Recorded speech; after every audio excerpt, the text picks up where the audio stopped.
Oh, it's been a long day. Rest would be welcome. Yes, of course. I am just a little weary. As you may have noticed, I'm no spring chicken. Thank you. You're very kind to say so. But in all honesty, I do not know how many years I have left in me. I have lived for such a long time, but there is always something else to do. And I have to keep going in order to do it. I think I will be glad when I am done.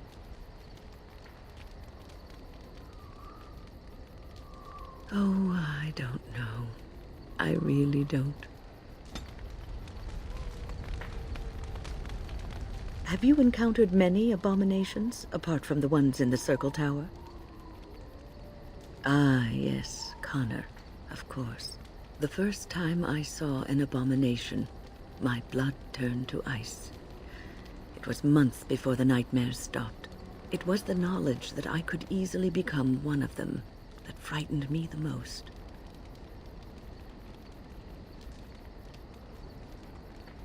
One slip. All it takes is one slip, and everything you are is simply gone, replaced by madness. And there is no turning back, or at least that's what they say. Of late, I have begun to wonder if there is any way an abomination can be cured, or if a mage could be so possessed and still retain their sanity, their humanity. Yes, it is madness and cruelty that define abominations. If those are lacking, if the mage remembers the person they truly are, then they are not an abomination. I never saw that. Thank you for showing me another way of looking at it. Irving told me about how you became a Grey Warden, and that unpleasant incident that occurred prior to your departure from the Circle. None other. I respect the decision you made, and the way you handled it. And it did not seem to affect Duncan's desire to recruit you. But that aside, you're a Grey Warden now, and perhaps I presume too much by saying this, but the Circle is proud of you.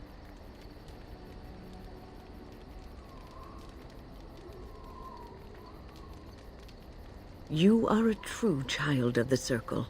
Raw power tempered with learning, wisdom, and the desire to serve others. Sometimes it gives me comfort to think that everything will end up the way it's supposed to. That it will be all right. You were chosen. You survived the joining when others did not. Perhaps it was meant to be. I must ask, what does being a Grey Warden mean to you? There's that, of course. But there's more to being a Grey Warden than killing Darkspawn and saving the world from the Blight. Ultimately, being a Grey Warden is about serving others. About serving all people, whether elves or dwarves or men.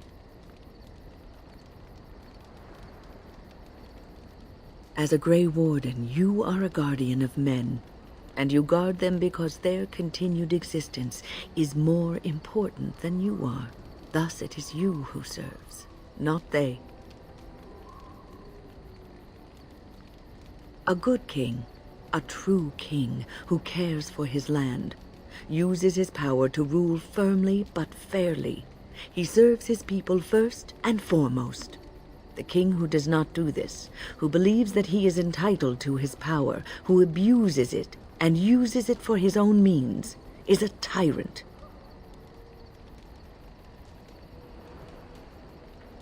If you live apart from others, and your actions affect only you, then you may do as you wish. But if you have power, influence, and strength, your every action will be as a drop of water in a clear, still pond. The drop causes ripples, and ripples spread. Think of how far they will go, how wide they will become, how will they affect the pond. But I've lectured enough for today. I should stop before I wear out my welcome. You're quite taken with each other, aren't you? I've noticed your blossoming relationship, and I wanted to ask you where you thought it was going. Leliana is a remarkable girl, sincere and guileless, and she has opened her heart to you. I would not like to see her hurt. Not intentionally, no. But there is great potential for tragedy here, for one or both of you. You are a Grey Warden. You have responsibilities which supersede your personal desires. Love is ultimately selfish. It demands that one be devoted to a single person who may fully occupy one's mind and heart to the exclusion of all else. A Grey Warden cannot afford to be selfish. You may be forced to make a choice between saving your love and saving everyone else. And then what would you do?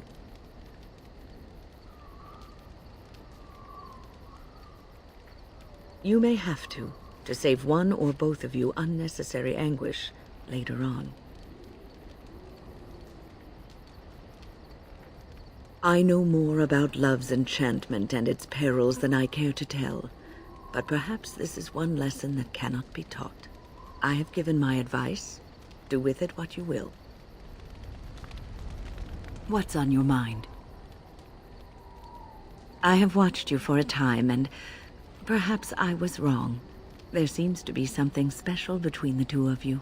I think she feels she's truly found her place with you, that after all her wanderings, she's finally home. I think I was too harsh in my judgment before, and I am sorry. What you have may not last forever. Death and duty may part you, but love's worthiness is not diminished because of that. I should have seen this before. Instead, you learn to cherish every precious moment that you spend together, knowing that it may be the last. And for those of us watching, well, it brings warmth to these old bones to know that something so beautiful can be found in the midst of chaos and strife.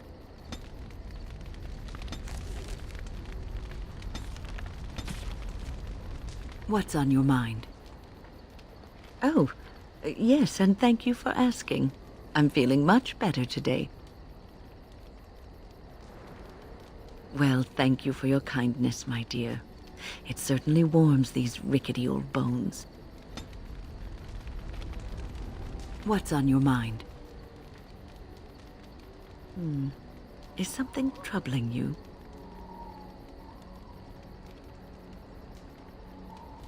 You are one of the 2 surviving Grey Wardens in Ferelden. You defend all of us, and much rests on your shoulders. It may not mean much to you, but thank you for having the courage to continue to fight. And that gives me hope. Have you heard much about the Grey Wardens of old? It was said that watching the Wardens ride in on their white griffins was enough to rouse a weary heart and put the dance back in the step of an old man. The Grey Wardens were powerful, feared and respected, but they also inspired the common people. I remember a tale that was told to me many years ago. The blight had ravaged the land for months, and the armies of the great kings had amassed for one last stand. As the sun burst through the clouds that boiled and churned in the dark sky above, it illuminated a vast, seething horde of darkspawn, with the archdemon at its head. And it was then, when courage seemed to fail, and all lost to death and despair, that the Grey Wardens came. They arrived with the beating of wings like mighty war drums and stood before the armies of men. The Grey Wardens, grim and fearless, marched forth, ever between the men and the encroaching darkspawn. They formed a shield of their own bodies and held that line until the archdemon was dead and the last darkspawn lay trampled in the dirt. And then, demanding neither reward nor recognition for their sacrifice, the Grey Wardens departed. When the clouds finally rolled back, and the sun shone full upon the blighted ground, the great kings knew that they had lost no men, and none of their blood had been spilled. You are observant. This is a tale about no battle the Grey Wardens have fought, and yet about them all. They have always defended us from the Darkspawn, taking losses so we do not have to. People may have forgotten over the centuries, but nothing has changed. This knowledge has been blessing and burden to Grey Wardens past, and now it shall be your blessing and your burden. What's on your mind? No, you won't. I don't think so either. You would not have been happy living a dull, uneventful life, dying in obscurity. You wonder sometimes, don't you? If your life would be better if you weren't who you are. I didn't, not for a long time. When I was a young woman in the tower, I came to the realization that the circle would be my life, and I would know no other. Family, love, a simple life. These were things that others took for granted, that I would never have. It made me very moody. All I could think of was being trapped in that tower with no way out and no end in sight. I started hating my life and myself, and one night I found myself in the tower's chapel. I was seeking refuge, maybe answers.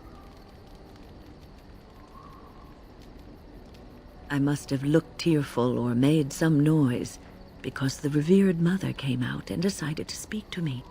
And because I had no one else to talk to, I talked to her.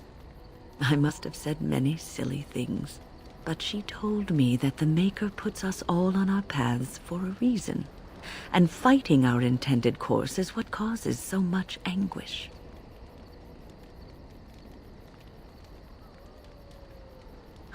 I thought the old biddy was full of rubbish. I was 15, maybe 16, and I knew everything. So I left, but I always found my way back to that chapel. And as the years passed, I began to see the truth of her words.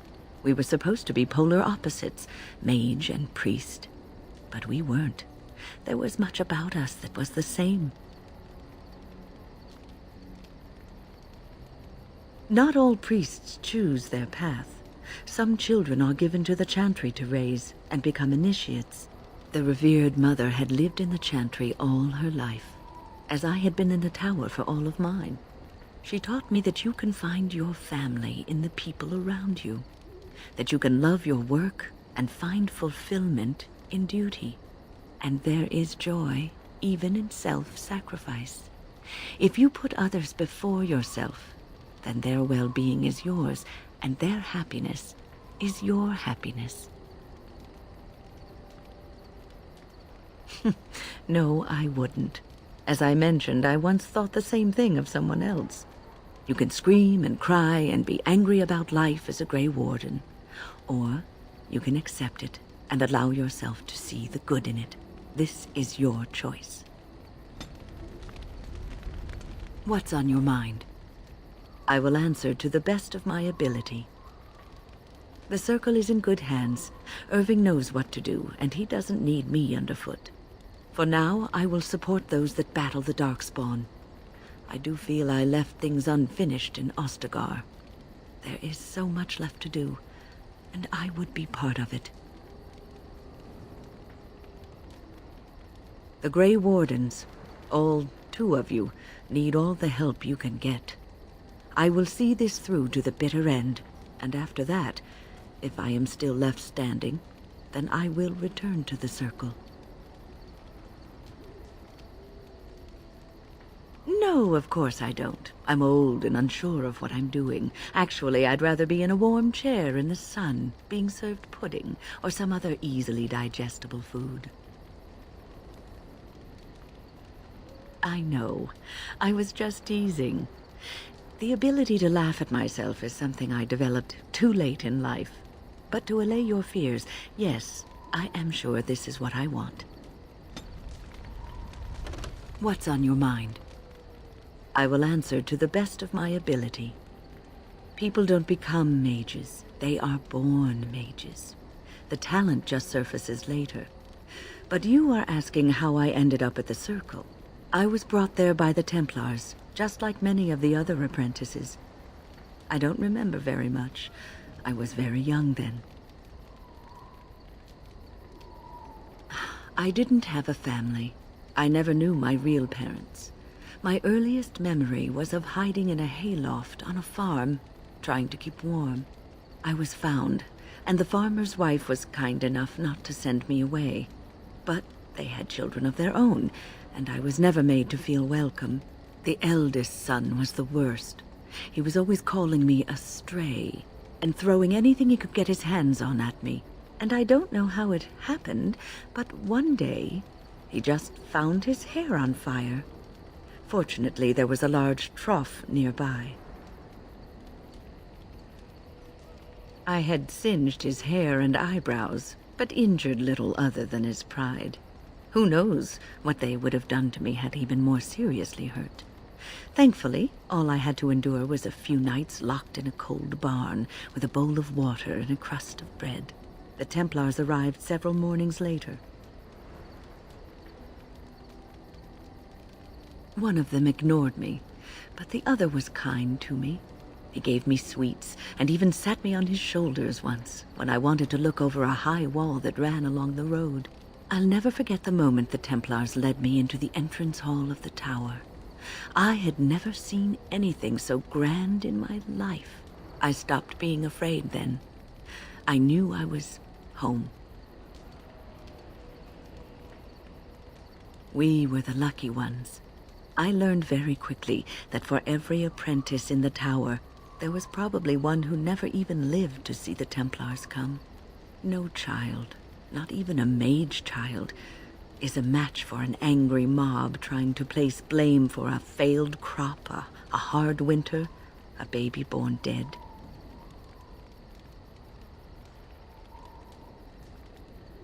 Superstition and fear is what makes these people behave in this manner. It will be a good long time before that changes. Well, that's about all there is to my tale. That's how I came to the Circle. It has been almost a year, hasn't it? Do you miss the tower at all?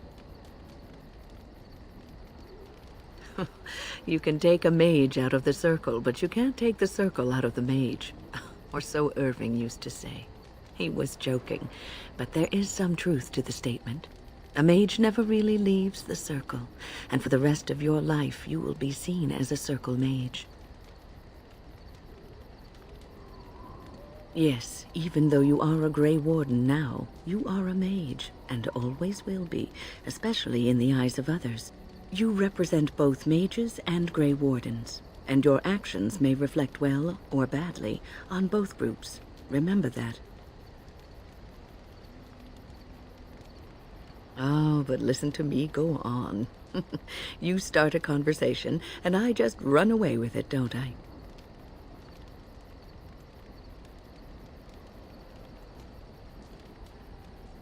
I've been mentoring apprentices for so long, it's become something I do unconsciously. I don't know if I could stop even if I wanted to. What's on your mind? I will answer to the best of my ability.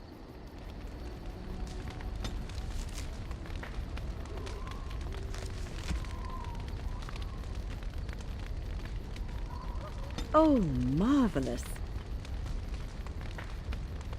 Oh, marvelous. Oh, marvelous. Oh, marvelous.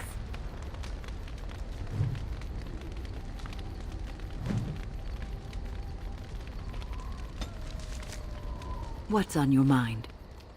I will answer to the best of my ability.